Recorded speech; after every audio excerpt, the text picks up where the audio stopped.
Alors, j'essaye de faire vite parce que j'ai pas beaucoup de temps. Ça j'enlève. Je suis sur GeoGebra.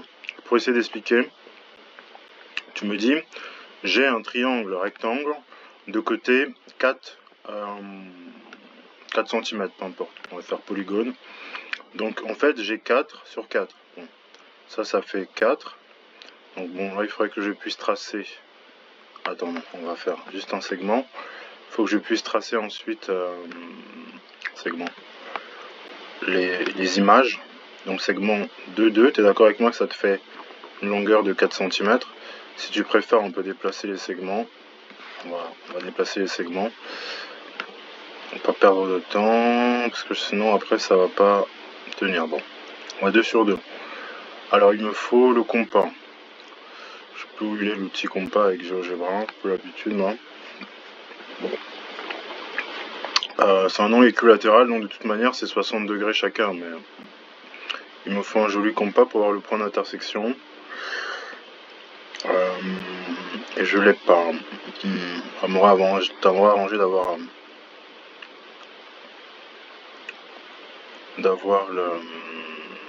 la hauteur comme ça avec la formule, mais bon. Alors, il faut intersection, oui, mais intersection de quoi? Oh non, il peut pas là. J'ai pas l'outil. C'est avec cercle. Compas, il est là. Donc ça et ça. Et puis voilà, hop. Et puis pareil avec compas, ça et ça, hop. Donc du coup c'est ce point là, intersection, parfait. Hop, hop, j'en ai 2, mais peu importe, j'en veux qu'un. Donc ici je rajoute par dessus un polygone. Polygone, je le fais A, B, D, A. Il ne l'a pas tracé. Polygone. C'est le polygone A, B, D, A. Espérons que ce soit pas trop lourd. Bon. Ici on a ça j'aimerais faire disparaître mes traits de construction, mais je suis pas sûr que je puisse. Une fois que j'ai fait ça, hop, j'aimerais juste le rendre invisible. Ah mais du coup il me fait tout disparaître, j'aimerais juste le rendre invisible parce que ça... Affichage, non, afficher l'objet, non. Lui non plus, je veux plus. Alors bref. Donc du coup on a ça. Ça j'ai pas besoin non plus de ce point là. Alors on zoome un peu. Ta question, tu vois, c'est des côtés. En fait, ici, et chaque côté, AB, BD et DA, tu es d'accord avec moi que c'est la même longueur.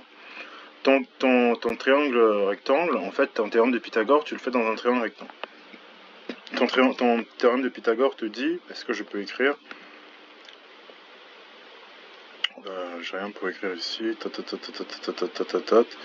Enfin, peu importe, c'est pas grave, s'il y a texte. Ton théorème de Pythagore te dit quoi? Il te dit que l'hypoténuse, donc ici par exemple on va tracer la droite, la bisectrice comme tu as dit. Bien que ça bouge un peu, ça peut pas, bon. La bisectrice qui passerait du coup entre le milieu du segment AB et qui passerait par D. D'ailleurs attends, on va d'abord la tracer avant d'écrire. Bisectrice, ça doit être par là. Perpendiculaire, médiatrice, bisectrice. Donc la bisectrice de cet angle-là, on dit c'est cet angle-là. Donc du coup, qui passe donc du coup par D. Donc c'est ce point-là. On va pouvoir faire apparaître le point d'intersection entre la droite et le segment. Donc ce segment et cette droite, paf, ça nous donne ce point E, parfait. On le fait disparaître. Ça me prend un peu de temps, j'aurais aimé te faire ça simplement, mais c'est juste pour que ce soit imagé. Hein. Ok, donc en fait, donc toi tu as ça, tu as ce segment-là. Donc j'ai le triangle EBD, ou si tu veux EAD, ces deux triangles-là, ce sont les mêmes, exactement les mêmes. Donc ce qui est vrai pour l'un est vrai pour l'autre. Donc je regarde que dans un seul triangle.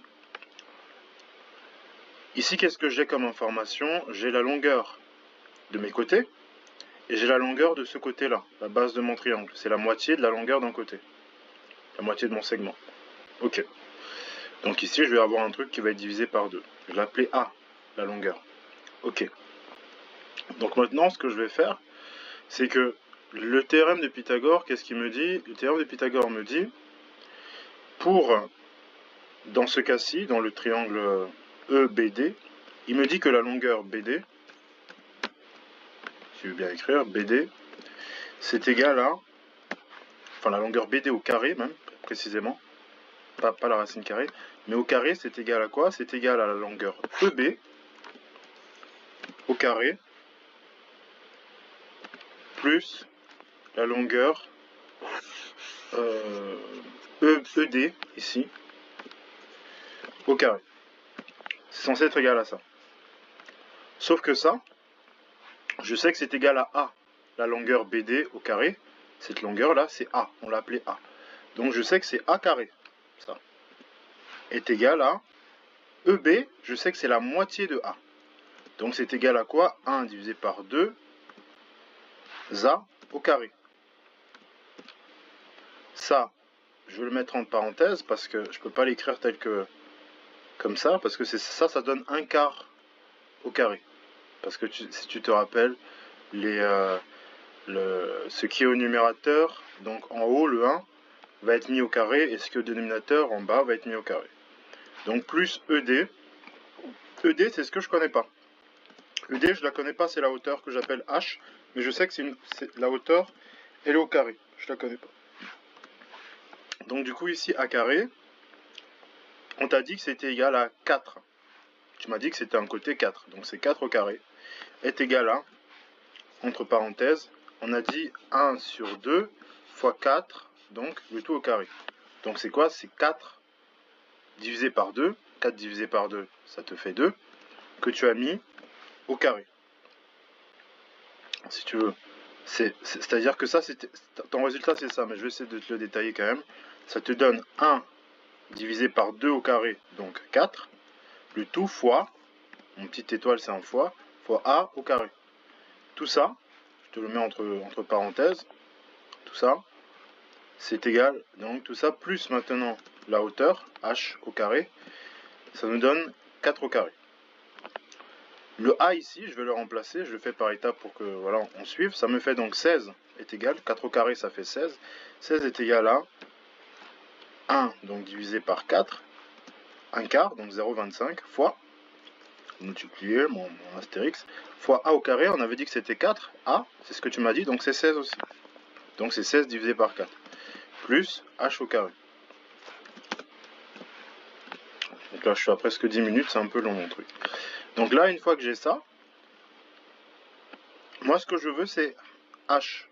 H au carré maintenant, c'est égal à quoi? C'est 16 moins, mettre un espace, 16 moins 1 divisé par 4 fois 16 égale h au carré.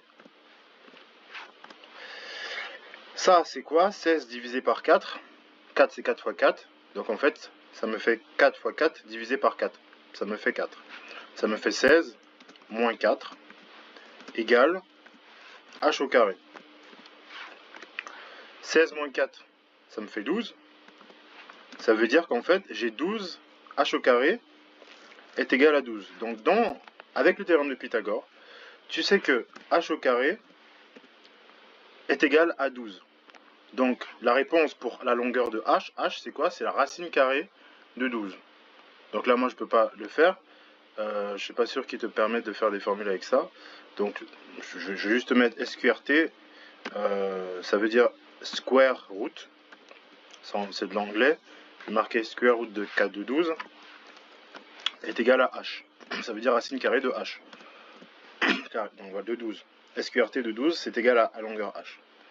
Donc ça, c'est ce qu'en fait ta formule te dit.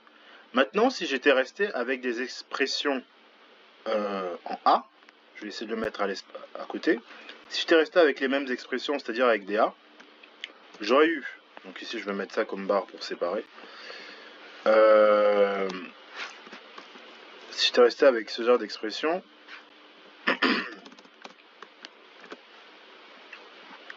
j'aurais eu quoi ici? J'aurais eu par exemple, j'aurais écrit que A carré est égal à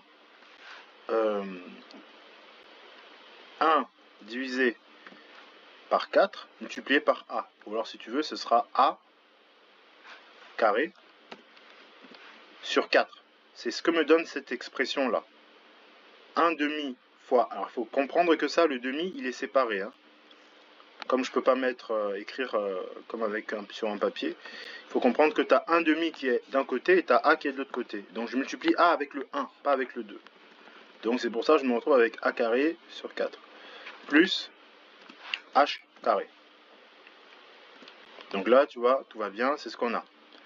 Ici, j'aurai la même chose. Je vais juste baisser là pour que ce soit aligné. Ici, tu vas avoir la même chose. Tu continues, ça veut dire quoi? Ça veut dire que tu as, en fait, h au carré, on va simplifier, mais c'est a carré moins a carré sur 4. C'est exactement ce que tu as marqué dans ton cahier. Hein. Donc a carré sur 4, ça là, c'est égal à quoi? À h carré.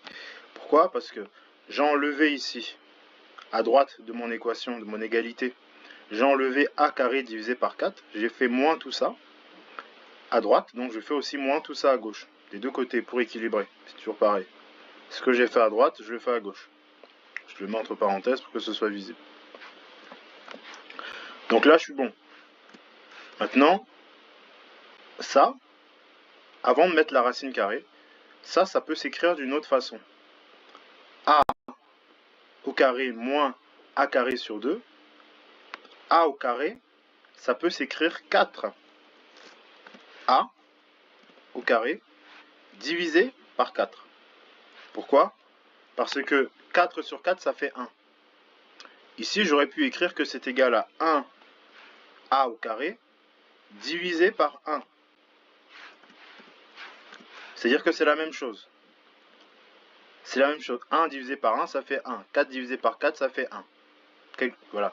Donc, je peux l'écrire 4a au carré sur 4. Moins maintenant, la suite ici, c'est a carré sur 4. Qui est égal à h au carré.